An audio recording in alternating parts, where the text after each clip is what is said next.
Itu berjarak 10 meter. Bagaimana 10 anjing bisa ke sana? Hanya bisa bergantung pada anjing pemimpin ini. Sepala mengambil dan melemparnya. Togo sampai di seberang. Ia menarik es itu dan berusaha. Sepala berteriak semakin kencang, meluruskan tali, tapi masih ada Leon dan 10 anjing lain di es. Terlalu sulit, ini adalah kekuatan penuhnya. Berusaha maju ke depan. Semua anjing mengonggong, seperti sedang menyemangati Togo. Es sudah mulai dekat dengan daratan. Kali ini semua anjing melompat. Togo si anjing pemimpin ini adalah kisah nyata. Tapi sebulan kemudian, anjing ini sembuh dan penuh energi. Dan agak sedikit nakal, tidak mendengar perintah Sepala. Ia tidak mau diam di kandang. Suka membuat lubang. Anjing lain harus diajari. Sepala sangat marah. Jika kamu tertangkap, habislah kamu. Keesokan harinya ia membawa batu ke kandang. Aku tahu caramu kabur. Kemudian ia sudah tidak bisa kabur. Tapi jika ini tidak berhasil masih ada cara lainnya. Setelah 7 kali percobaan ia berhasil kabur lagi. Dan merangkak keluar. Sepala menguncinya di bengkel karena kesal. Barulah akhirnya ia bisa tenang. Ia melihat sekitar, melihat lubang di jendela, dan mendapatkan ide baru. Berencana kabur dari bengkel. Melalui jendela, ia memanjat dan melompat dengan lincah. Berhasil kabur lagi. Seringkali tidak patuh, membuat Sepala murka. Dia pun memberikan anjing itu ke orang lain. Tapi pemilik barunya menyuruhnya diam. Siapa tahu anjing itu bisa kabur. Kemudian ia bertambah berat sekian kilogram. Tidak ada yang tahu sekuat apa dirinya. Lari ke gunung dan hutan. Mendengar suara yang familiar. Ia melihat, ternyata si anjing. Sepala akhirnya mengalah. Ia membawa si anjing. Tapi anjing ini menolak. Dan malah melompat ke depan. Untuk jadi anjing pemimpin. Kamu bercanda. Sepala membawanya ke barisan belakang. Di sebelah anjing terbesar. Tapi anjing itu memainkan perannya. Sepala terkejut. Anjing ini mampu berlari sangat jauh. Sangat salah jika ditaruh di belakang. Seharusnya ia berada di depan. Kemudian ia dipindah ke depan. Ketika mereka pulang, istri Sepala melihat si anjing berada di barisan depan. Menjadi pemimpin, si anjing yang dulu sakit, yang tidak disukai Sepala, akhirnya membuktikan kekuatannya. Sepala memberitahu istrinya dengan gembira. Dia bukanlah anjing seluncur tapi anjing pemimpin. Ia menatap, ia pun menamai anjing itu Togo. Semenjak itu Togo selalu berada di depan, mengikuti kompetisi.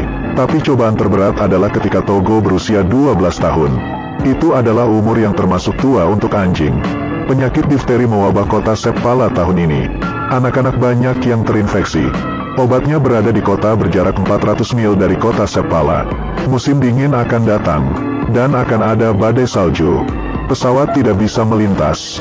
Kali ini sangat berbahaya. Mereka harus mengambil obat menggunakan seluncur yang ditarik anjing. Melewati 400 mil. Tugas ini sangatlah sulit, karena mengancam nyawa. Istrinya melarang Sepala untuk membawa Togo. Dia sudah terlalu tua. Tapi Sepala berkata, jika aku tidak membawa Togo, aku bisa saja tidak kembali.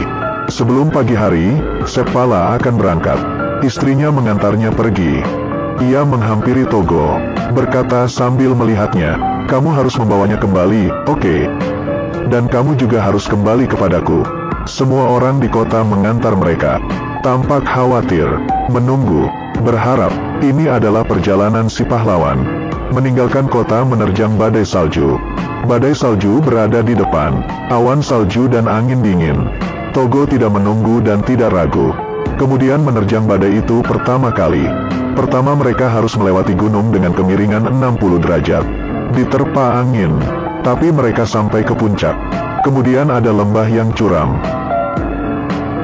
Berlari menuju ke bawah, mengarah ke tujuan mereka. Angin salju mengenai mata Sepala. Tidak bisa melihat jurang di depannya. Tapi tidak sia-sia membawa Togo. Ia dapat mengendalikan keadaan, membetulkan seluncur dengan kapak. Tapi terlambat, ia langsung terjatuh. Semakin cepat dan cepat. Pada saat terakhir, Sepala menancapkan kapak ke tanah. Mereka terhenti, kurang dari semeter di depan mulut jurang. Sepala berteriak agar Togo lari ke atas. Togo dengan hati-hati mundur.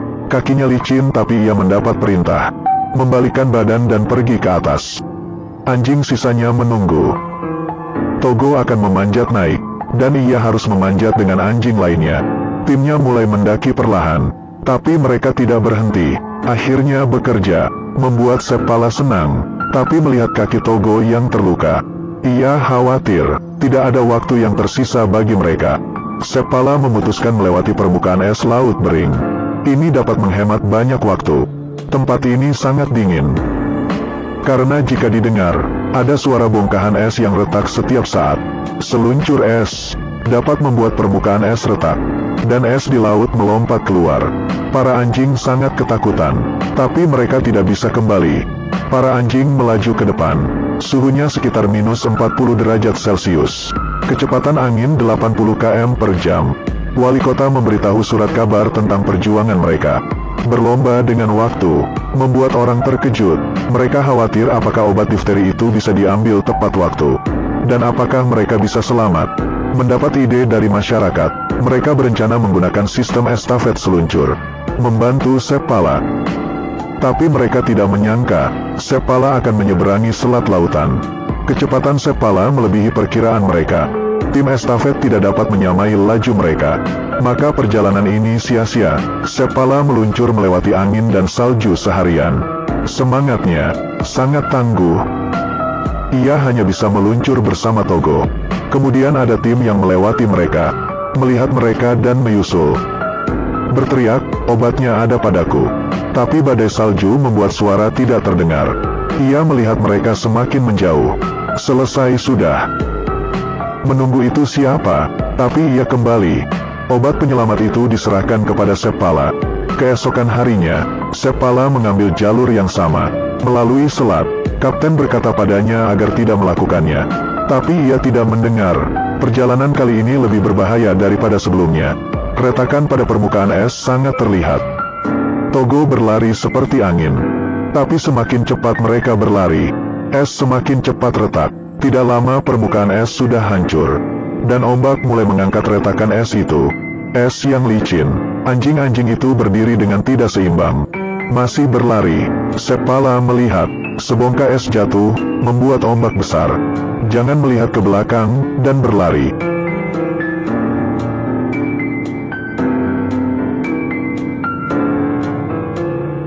Terus berlari. Kemudian mereka akan sampai ke daratan. Tapi, es yang mereka pijak, berjarak sekitar 10 meter dari daratan. Hanya 10 meter, tidak bisa dilewati anjing. Sepala menggendong Togo. Dan tidak peduli apa yang terjadi. Maafkan aku, melempar Togo. Togo sampai ke daratan, kemudian harus menarik bongkahan es. Dan di es itu ada Sepala dan 10 anjing. Membuat beban pada tubuhnya. Sangat kasihan, tapi ia tidak berhenti. Majikan dan saudaranya berharap padanya. Bongkahan es itu semakin mendekat. Mereka melompat. Togo sangat hebat. Ketika mereka sampai di pos selanjutnya, seorang wanita sedang mengelus Togo. Menangis. Ia berkata Togo sekarat. Hari ini Togo harus beristirahat. Kemudian meletakkan Togo di kursi. Togo tidak mau, dan kembali untuk menarik kereta seluncur. Berdiri di depan timnya, Togo tidak mau berhenti. Ia berada di tempat yang seharusnya. Masih ada 20 mil lagi. Sepala kelelahan. Salju membuatnya tidak bisa melihat. Ia berkata ke Togo, aku hanya bisa bergantung kepadamu. Angin semakin berhembus kencang. Salju juga semakin lebat. Tidak tahu sudah berapa lama. Sepala yang kelelahan. Semua anjing sudah tumbang. Dia berbaring di depan Togo, menangis karena sedih. Kita harus terus maju. Jika kita berhenti, semua berakhir. Tapi Togo sangat lelah hingga ia tidak bisa bangun. Sudah selesai. Tapi tiba-tiba, ada cahaya di belakang Sepala. Ternyata Togo berhasil. Tim estafet tiba. Obatnya diberikan kepada tim estafet. Kemudian dibawa oleh Balto dan Gunner. Dibawa ke kota kecil. Reporter itu menuliskan berita bahwa mereka yang menyelamatkan kota itu. Membuat Balto terkenal. Balto dikenal di Amerika, sampai ada patung Balto di Central Park, New York. Dan pahlawan sesungguhnya sedang sekarat. Melihat Togo, Sepala merasa bersalah. Ia keluar dan menangis. Akulah yang membuat Togo seperti ini. Aku tidak bisa memaafkan diri sendiri. Sepala akan keluar untuk beberapa hari. Ia tidak bisa membiarkan Togo bekerja lagi. Seperti saat kecil, Togo selalu bisa mencari Sepala dan keluar rumah, lari dengan cepat menghampiri Sepala. Walau kakinya terluka, tapi ia tidak bisa berlari selamanya. Sepala mendengar suara yang akrab. Ia berbalik, seperti melihat Togo 12 tahun lalu. Kaki dan ekornya tidak bisa diam. Sama seperti sekarang, penuh makna. Togo adalah segalanya, bukan untuk seluncur salju, tapi untuk Sepala. Togo mati 2 tahun kemudian. Sepala juga sudah tua, tapi tiba-tiba, dia selalu bisa melihat Togo. Ini adalah cerita nyata. Difteri mewabah di Alaska pada tahun 1925. 20 tim berpartisipasi untuk estafet obat. 19 tim melewati 50 km. Tapi ada tim yang lari sejauh 425 km. Ia adalah tim Togo. Ceritanya sudah terkenang selama 86 tahun. Seperti pada tahun 2011. Togo lemah dan sakit-sakitan, tapi melepas kekangan takdir dengan usahanya sendiri. Membuat keajaiban, ia ditolak oleh pemiliknya, tapi terus berlari kembali, tanpa henti. Seperti kata orang, anjing yang baik, mereka mungkin tidak bisa terus bersamamu, tapi mereka akan menghabiskan hidupnya bersamamu.